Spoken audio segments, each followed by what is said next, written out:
এখন উলামায়ে কেরাম আসার কারণে মানুষের মধ্যে একটা জাগরণ সৃষ্টি হয়েছে। আপনার আমানতের হেফাজত হইব। পুরা ইউনিয়নবাসী অথচ বিয়ানীবাজার উপজেলাবাসী আমরা আনন্দে আনন্দিত। আমি আশা করি মামুন ভাই বিপুল ভোটে জয়লাভ করবেন।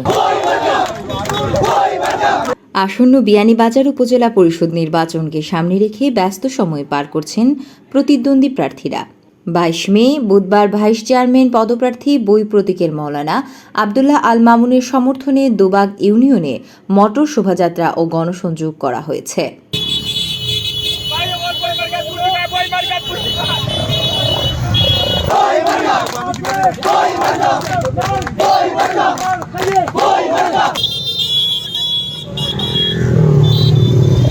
গণসংযোগ শেষে স্থানীয় দোবাগ বাজারে এক পথসভার আয়োজন করা হয়। হাফিজ আফজল হোসেনের কোরআন তেলাওয়াতের মাধ্যমে সভার শুরু হয়।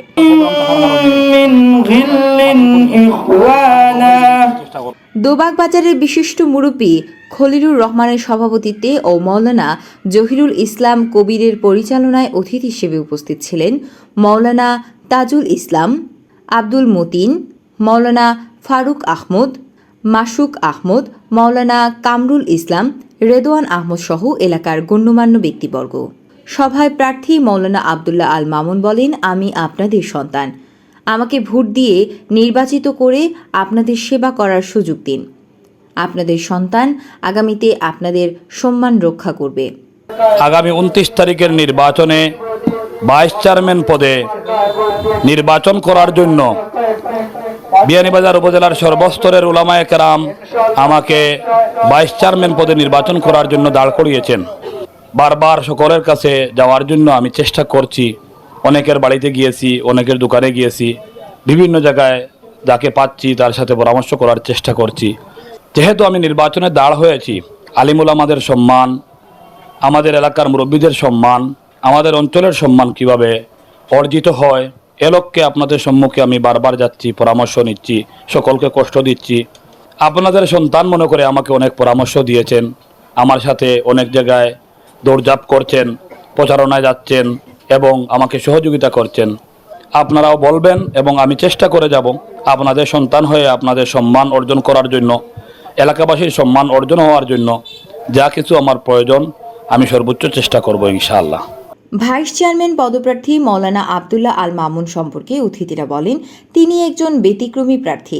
আলিম উলামারা আবদুল্লাহ আল মামুনের মতো প্রার্থী পেয়ে অনেক আনন্দিত। আগামী 29 মে বই প্রতীকে ভোট চেয়ে তারা আরও বলেন, ভোট একটি আমানত।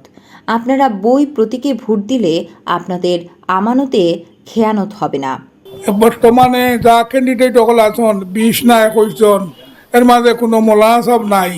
তাই আমি দোবাগ ইউনিয়নবাসীর কাছে সবিনয় অনুরোধ করবো যে আমরার গৌরব আবদুল্লাহর গৌরব নাই, যদি আমরা মৌলানা আবদুল্লাহ আল মামুনটা ফাঁস করাই দেই এটা দোবাগ ইউনিয়নের গৌরব। যদি আপনারা ভোট দেন, আপনার আমানতের হেফাজত হইব এবং বিয়ানীবাজার উপজেলার হতদরিদ্র মানুষের যে আমানতটুকু তান গেছে পৌঁছিব সরকারি দান অনুদান, এগুলোর মাঝে তাই আমানতদারি রক্ষা করিয়া মানুষের দুয়ারে দুয়ারে যাওয়ার চেষ্টা করবা।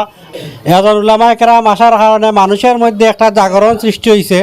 আমার ওয়ার্ড এবং আমার ইউনিয়ন এবং এই যে উপজেলা পরিষদ সহ সব জায়গায় একটা আলোড়ন সৃষ্টি হয়েছে যে আমরা নির্দিষ্ট জায়গাতে একটা ভোট দেওয়ার ব্যবস্থা হয়েছে। আমরা আলিম উলামাদের পক্ষ থেকে আবদুল্লাহ আল মামুনকে পেয়ে পুরা ইউনিয়নবাসী অথচ বিয়ানীবাজার উপজেলাবাসী আমরা আনন্দে আনন্দিত। গণসংযোগ যে পরিমাণ বই মার্কার সমর্থনে গণজোয়ার উঠেছে, আমি আশা করি মামুন ভাই বিপুল ভোটে জয়লাভ করবেন। শেষে দোয়ার মাধ্যমে সবার সমাপ্তি হয়। Joyrani Kurjui, SRI TV. SRI TV, your voice, your media.